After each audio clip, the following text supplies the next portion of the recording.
Yung mga ka-fitness, ito nga pala yung unang araw ng aking pag-eehersisyo ngayong 2025 mga ka-fitness. And kagagaling ko nga lang mga ka-fitness sa aking pagkakasakit mga ka-fitness. At heto yung aking ginamit mga ka-fitness. Oh. Heto lang, dahil nagkasakit tayo mga ka-fitness at baka mabigla tayo, yan lang muna yung gagamitin natin. At legs workout tayo ngayon mga ka-fitness, okay? Ayan, legs, at yung bat natin mga ka-fitness, oh, yung pinapakita natin. Kaya panoorin nyo tong video na to. Papakita ko sa inyo yung aking ginawang light workout para sa ating lower body.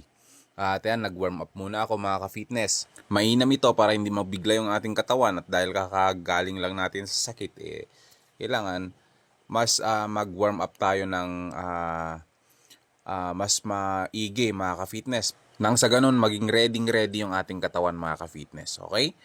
Ayan, so galaw-galaw lang yung mga joints na engage sa ating mga gagawing workout mga ka-fitness.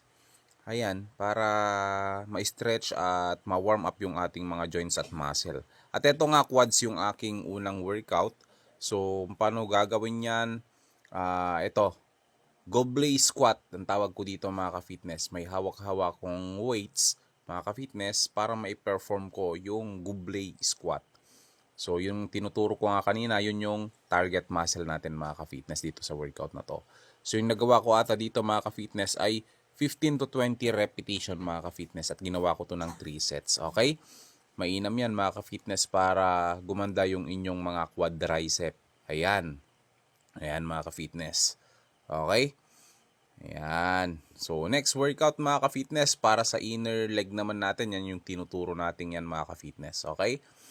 Yan pa rin yung ating gagamitin mga ka-fitness at hindi nga tayo mag-heavy ngayon. Pero okay lang mga ka-fitness na light yung gagamitin natin or yung weights na gagamitin natin. Basta goods yung form natin, hindi magsasacrifice yung forms natin mga ka-fitness and maganda yung execution natin. Okay?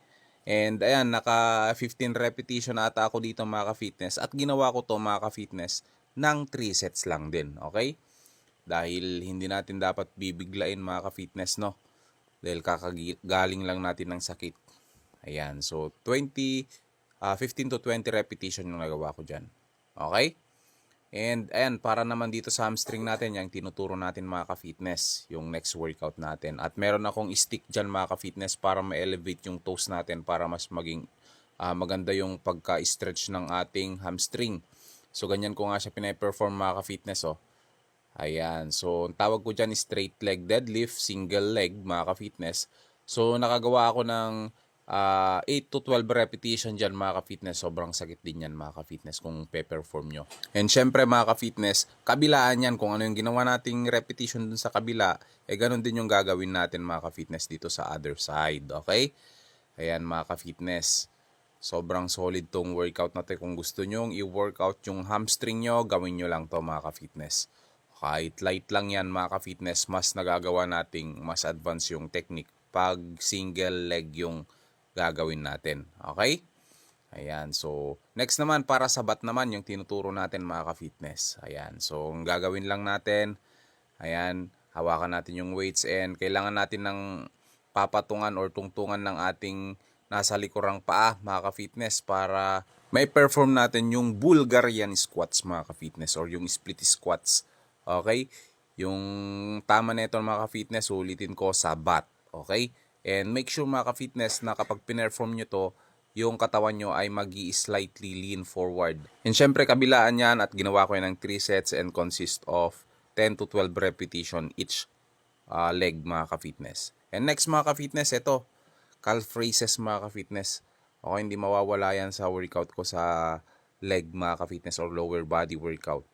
So, naka 12 to 15 repetition ako dito mga ka-fitness and kabilaan din yan mga ka-fitness. Kung ano yung ginawa natin dyan sa kabila, yan sa pina-perform natin, ganun din gagawin natin dun sa kabila.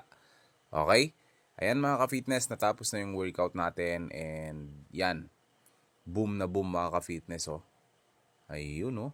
Guys, ugat pa lang mga ka-fitness and partida mga ka-fitness, kakagaling lang natin ng sakit at kakaumpisa lang natin ulit.